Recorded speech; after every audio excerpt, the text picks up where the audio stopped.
I have examined maps of the city with the greatest care, yet have never again found the Rue d'Orsay. These maps have not been modern maps alone, for I know that names change. I have, on the contrary, delved deeply into all antiquities of the place, and have personally explored every region of whatever name it could possibly answer to the street I knew as Rue d'Orsay. But despite all I have done, it remains an humiliating fact that I cannot find the house, the street, or even the locality where, during the last months of my impoverished life as a student of metaphysics at the university, I heard the music of Erich, Zann. That my memory is broken, I do not wonder, for my health, physical and mental, was gravely disturbed throughout the period of my residence in the Rue d'Orsay, and I recall that I took none of my few acquaintances there. But that I cannot find the place again is both singular and perplexing, for it was within a half-hour's walk of the university, and was distinguished by peculiarities which could hardly be forgotten by anyone who has been there. I have never met a person who has seen the Rue d'Orsay. The Rue d'Orsay lay across a dark river bordered by precipitous brick, flare-windowed warehouses and spanned by a ponderous bridge of dark stone. It was always shadowy along that river, as if the smoke of neighboring factories shut out the sun perpetually. The river was also odorous with evil stenches, which I have never smelled elsewhere, which may someday help me to find it, since I should recognize them at once. Beyond the bridge were narrow, cobbled streets with rails, and then came the ascent, at first gradual, but incredibly steep as the Rue d'Orsay was reached. I have never seen another street as narrow and steep as the Rue d'Orsay. It was almost a cliff, closed to all vehicles, consisting in several places of flights of steps and ending at the top in a lofty, ivied wall. Its paving was irregular, sometimes stone slabs, sometimes cobblestones, and sometimes bare earth with struggling greenish-gray vegetation. The houses were tall, peaked roofed, incredibly old, and crazily leaning backward, forward, and sideways.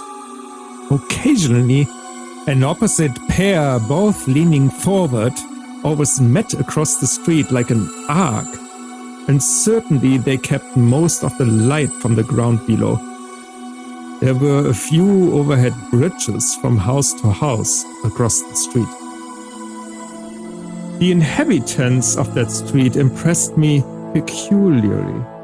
At first I thought it was because they were all silent and reticent, but later I decided it was because they were all very old.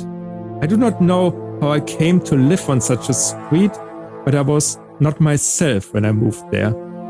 I had been living in many poor places, always evicted for want of money, until at last I came upon the tottering house in the Rue d'Orsay, kept by the paralytic Blondeau. It was the third house from the top of the street and by far the tallest of them all. My room was on the 5th story, the only inhabited room there, since the house was almost empty. On the night I arrived, I heard strange music from the peak garret overhead, and the next day I asked old Blondeau about it. He told me it was an old German viol player, a strange, dumb man who signed his name as Erich Zann, and who played evenings in a cheap theater orchestra, adding that Zann's desire to play in the night after his return from the theater was the reason he had chosen this lofty and isolated garret room, whose single gable window was the only point on the street from which one could look over the terminating wall at the declivity and panorama beyond. Thereafter, I heard Zann every night, and although he kept me awake, I was haunted by the weirdness of his music. Knowing little of the art myself, I was yet certain that none of his harmonies had any relation to music I had heard before, and concluded that he was a composer of highly original genius. The longer I listened, the more I was fascinated, until after a week I resolved to make the old man's acquaintance. One night, as he was returning from his work, I intercepted Zann in the hallway and told him that I would like to know him and be with him when he played. He was a small, lean, bent person with shabby clothes, blue eyes, grotesque, satyr-like face, and nearly bald head. And at my first words seemed both angered and frightened. My obvious friendliness, however, finally melted him, and he grudgingly motioned to me to follow him up the dark, creaking, and rickety attic stairs. His room, one of only two in the steeply pitched garret, was on the west side, toward the high wall that formed the upper end of the street. Its size was very great, and seemed the greater because of its extraordinary bareness and neglect. Of furniture, there was only a narrow iron bedstead, a dingy washstand, a small table, a large bookcase, an iron music rack, and 3 old-fashioned chairs. Sheets of music were piled in disorder about the floor. Walls were of bare boards and had probably never known plaster, whilst the abundance of dust and cobwebs made the place seem more deserted than inhabited. Evidently, Erich's world of beauty lay in some far cosmos of the imagination. Motioning me to sit down, the dumb man closed the door, turned the large wooden bolt, and lighted a candle to augment the one he had brought with him. He now removed his viol from its moth-eaten covering, and taking it, seated himself in the least uncomfortable of the chairs. He did not employ the music rack, but offering no choice in playing from memory, enchanted me for over an hour with strains I had never heard before, strains which must have been of his own devising. To describe their exact nature is impossible for one unversed in music. They were a kind of fugue with recurrent passages of the most captivating quality, but to me were notable for the absence of any of the weird notes I had overheard from my room below on other occasions. Those haunting notes I had remembered and had often hummed and whistled inaccurately to myself. So when the player at length laid down his bow, I asked him if he would render some of them. As I began my request, the wrinkled, satyr-like face lost the bored placidity it had possessed during the playing, and seemed to shew the same curious mixture of anger and fright which I had noticed when I first accosted the old man. For a moment I was inclined to use persuasion, regarding rather lightly the whims of senility, and even tried to awaken my host's weirder mood by whistling a few of the strains to which I had listened the night before. But I did not pursue this course for more than a moment, for when the dumb musician recognized the whistled air, his face grew suddenly distorted with an expression wholly beyond analysis, and his long, cold, bony right hand reached out to stop my mouth and silence the crude imitation. As he did this, he further demonstrated his eccentricity by casting a startled glance toward the lone, curtained window as if fearful of some intruder. A glance doubly absurd, since the garret stood high and inaccessible above all the adjacent roofs, this window being the only point on the steep street, as the concierge had told me, from which one could see over the wall at the summit. The old man's glance brought Blandot's remark to my mind, and with a certain capriciousness I felt a wish to look out over the wide and dizzying panorama of moonlit roofs and city lights beyond the hilltop which of all the dwellers in the Rue d'Orsay only the scrap musician could see. I moved toward the window and would have drawn aside the nondescript curtains when with a frightened rage even greater than before the dumb lodger was upon me again, this time motioning with his head toward the door as he nervously strove to drag me thither with both hands. Now thoroughly disgusted with my host, I ordered him to release me and told him I would go at once. His clutch relaxed, and as he saw my disgust and offense, his own anger seemed to subside. He tightened his relaxing grip, but this time in a friendly manner, forcing me into a chair, then with an appearance of wistfulness crossing to the littered table where he wrote many words with a pencil in the labored French of a foreigner. The note which he finally handed me was an appeal for tolerance and forgiveness. Zann said that he was old, lonely, and afflicted with strange fears and nervous disorders connected with his music and with other things.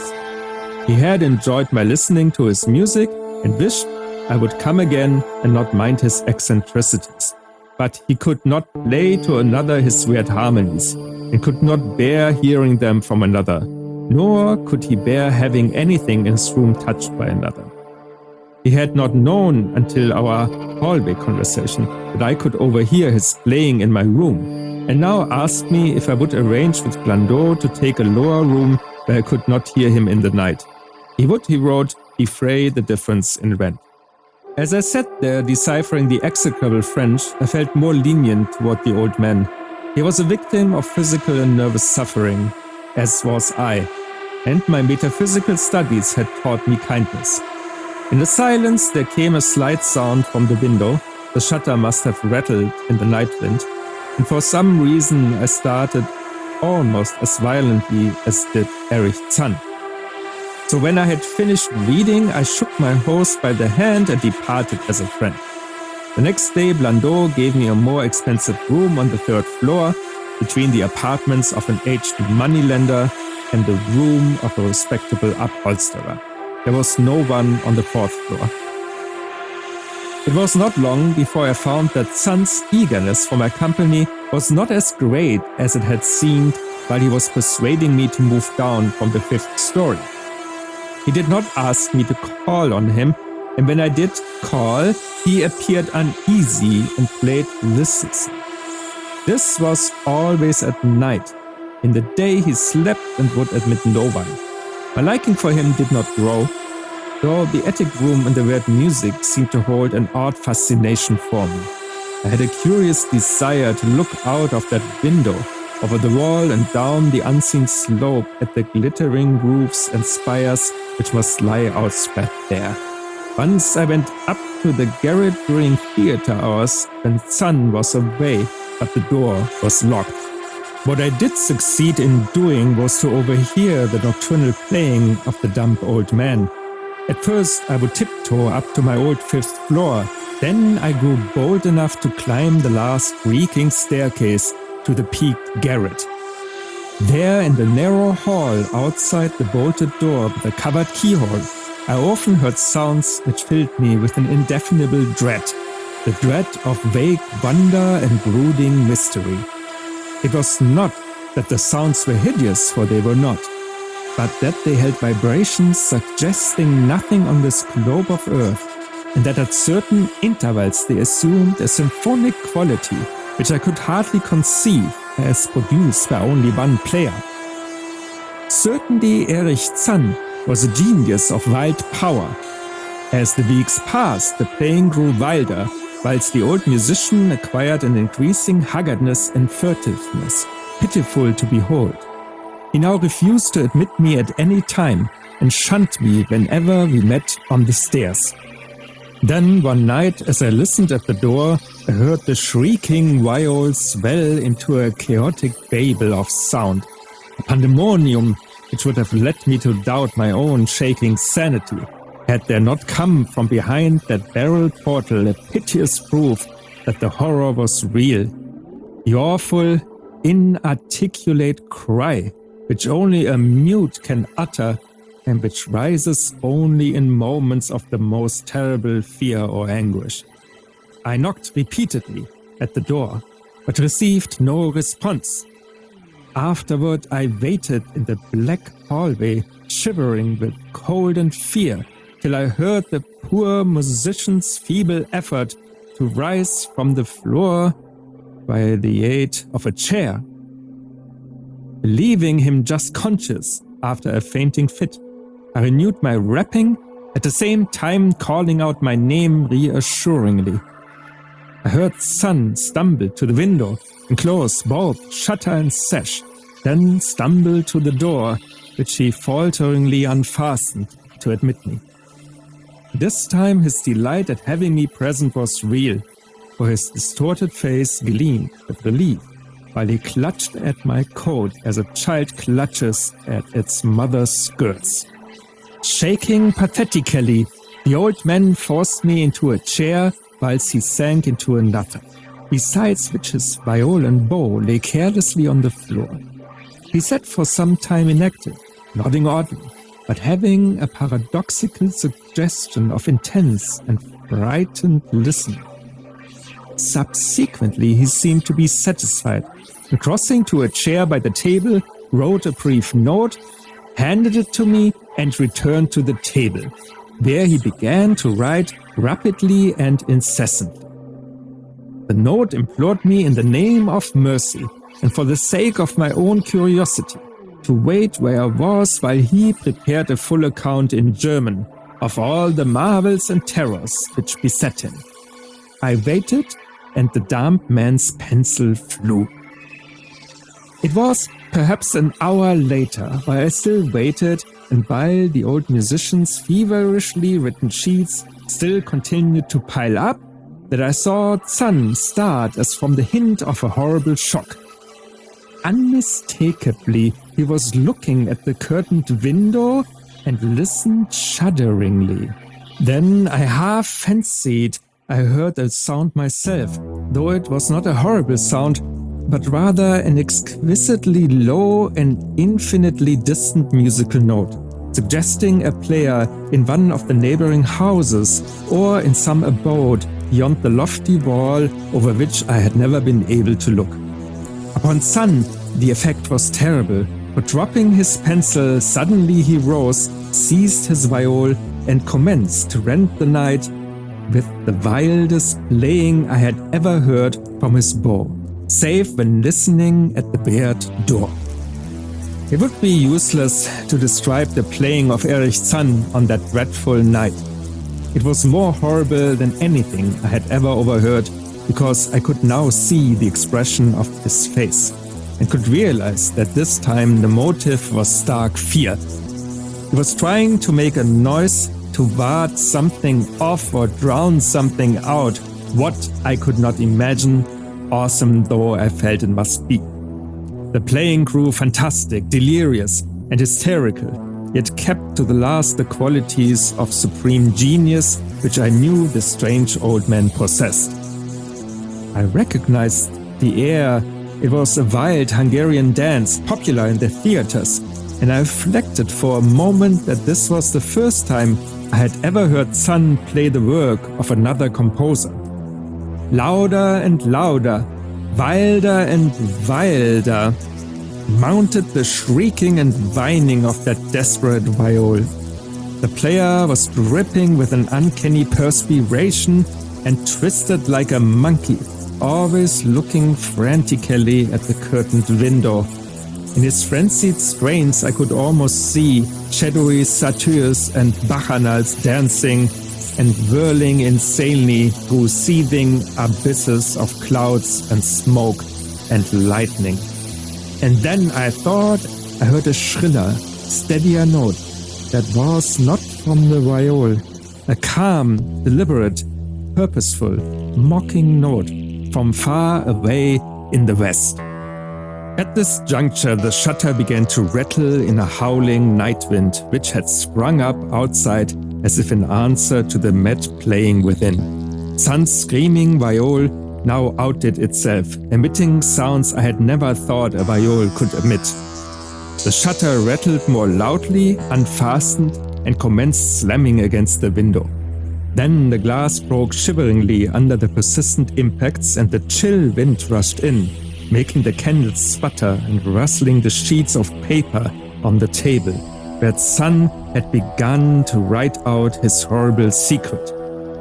I looked at Zann and saw that he was past conscious observation. His blue eyes were bulging, glassy and sightless, and the frantic playing had become a blind, mechanical, unrecognizable orgy that no pen could even suggest.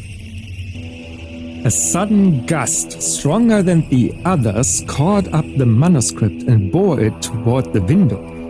I followed the flying sheets in desperation, but they were gone before I reached the demolished panes. Then I remembered my old wish to gaze from this window, the only window in the Rue d'Orsay, from which one might see the slope beyond the wall and a city outspread beneath. It was very dark, but the city's lights always burned, and I expected to see them there amidst the rain and wind. Yet when I looked from that highest of all gable windows, looked while the candles sputtered and the insane viol howled with the night wind, I saw no city spread below, and no friendly lights gleaming from remembered streets, but only the blackness of space illimitable. Unimagined space, alive with motion and music, and having no semblance to anything on earth. And as I stood there looking in terror, the wind blew out both the candles in that ancient peaked garret, leaving me in savage and impenetrable darkness, with chaos and pandemonium before me, and the demon madness of that night-baying viol behind me. I staggered back in the dark without the means of striking a light, crashing against the table, overturning a chair, and finally groping my way to the place where the blackness screamed with shocking music. To save myself and Erich Zann, I could at least try, whatever the powers opposed to me. Once I thought some chill thing brushed me and I screamed, but my scream could not be heard above that hideous viol. Suddenly, out of the blackness, the madly sawing bow struck me, and I knew I was close to the player. I felt a head touch the back of Zann's chair and then found and shook his shoulder in an effort to bring him to his senses. He did not respond, and still the viol shrieked on without slackening. I moved my hand to his head, whose mechanical nodding I was able to stop, and shouted in his ear that we must both flee from the unknown things of the night. But he neither answered me nor abated the frenzy of his unutterable music, while all through the garret strange currents of wind seemed to dance in the darkness and babble. When my hand touched his ear, I shuddered, though I knew not why till I felt of the still face, the ice-cold, stiffened, unbreathing face, whose glassy eyes bulged uselessly into the void. And then, by some miracle finding the door and the large wooden bolt, I plunged wildly away from that glassy-eyed thing in the dark and from the ghoulish howling of that accursed viol, whose fury increased even as I plunged. Leaping, floating, flying down those endless stairs to the dark house, racing mindlessly out into the narrow, steep, and ancient street of steps and tottering houses, clattering down steps and over cobbles to the lower streets and the putrid canyon-walled river, panting across the great dark bridge to the broader, healthier streets and boulevards we know. All these are terrible impressions that linger with me. And I recall that there was no wind, and that the moon was out, and that all the lights of the city twinkled.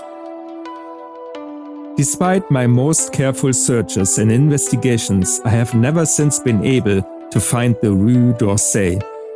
But I am not wholly sorry, either for this or for the loss in undreamable abysses of the closely written sheets, which alone could have explained the music of Erich, Zann.